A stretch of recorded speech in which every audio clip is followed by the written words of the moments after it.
All right, Chukma, welcome. All right, today what I'm going to do is what I brought with me was a river cane.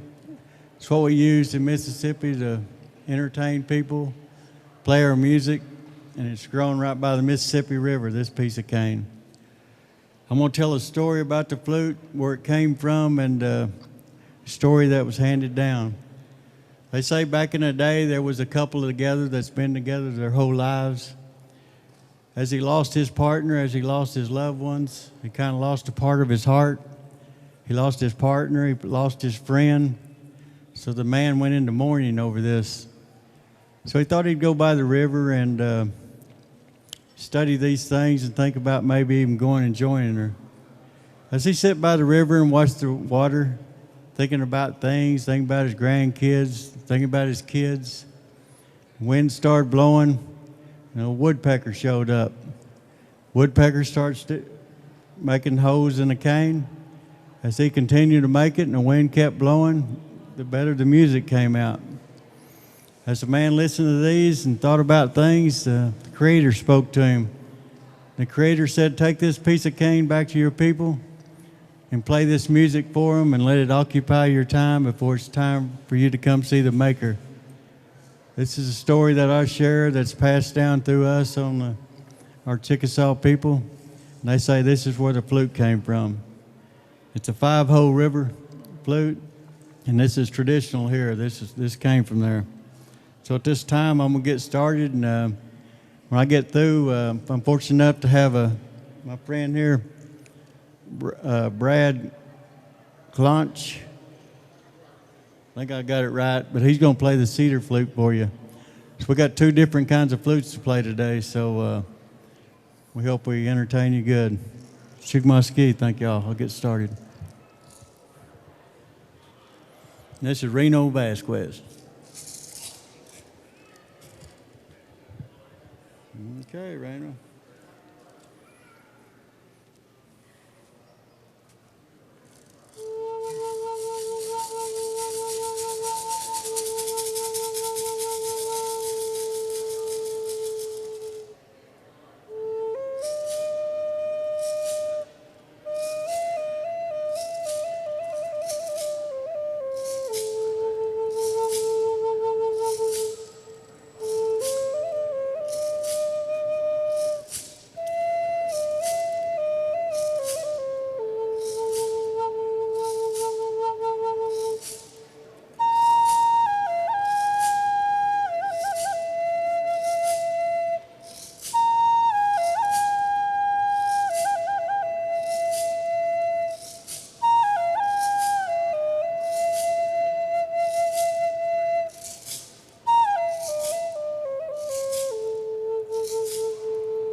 Okay, we're going to have a cedar flute.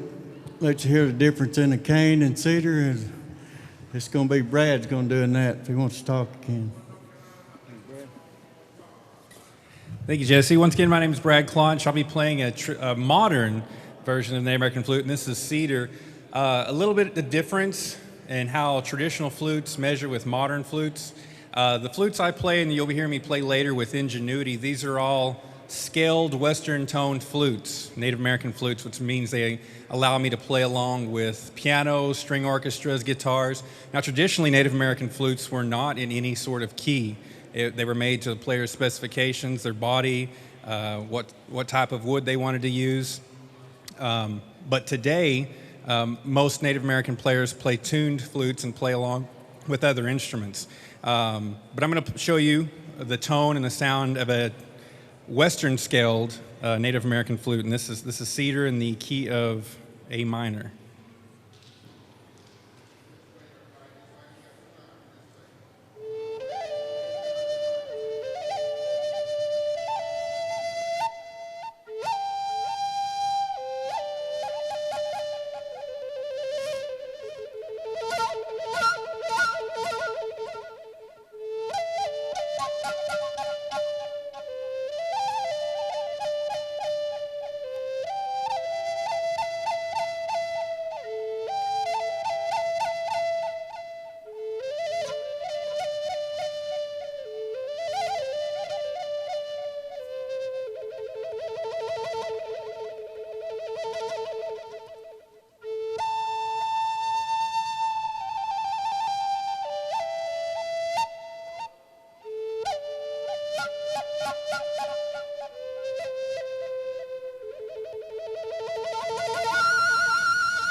Thank you, Brad. All right, like I said, they can tell the difference in this thing. This is the old traditional way here, just a piece of cane. We use the same measurements that's passed down through the years. It's the same way we tune it the old way. So I'll play one more song for you, and Chikasha, thank y'all.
All right. Play another one, or you want to play one? Like I said, these are two different instruments. This traditional, and you can tell Brad's all tuned and keyed in for orchestras and such as that and bands. So we're a little bit different, but we still make music out of both of these things.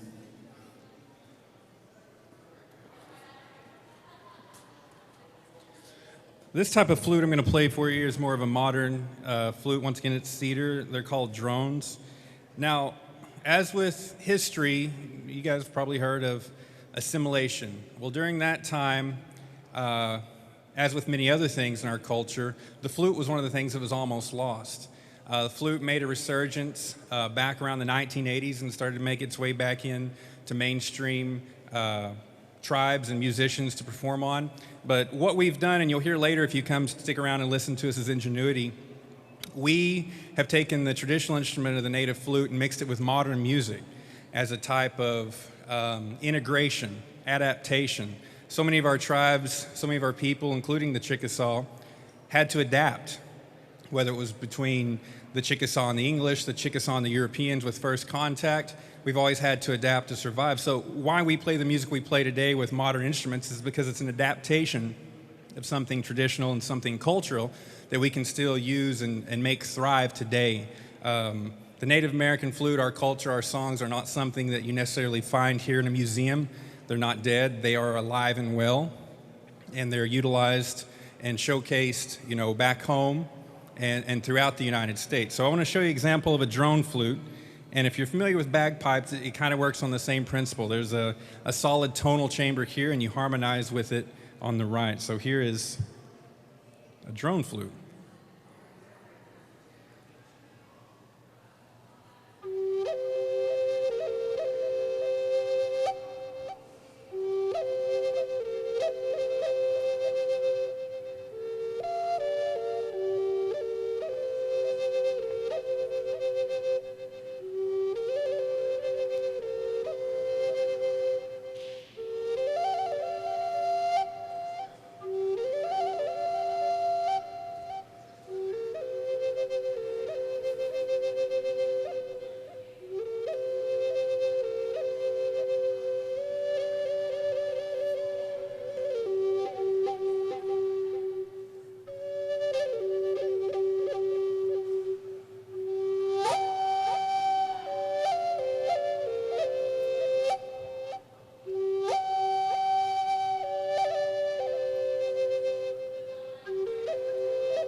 All right, I wasn't ready for Brad to join me.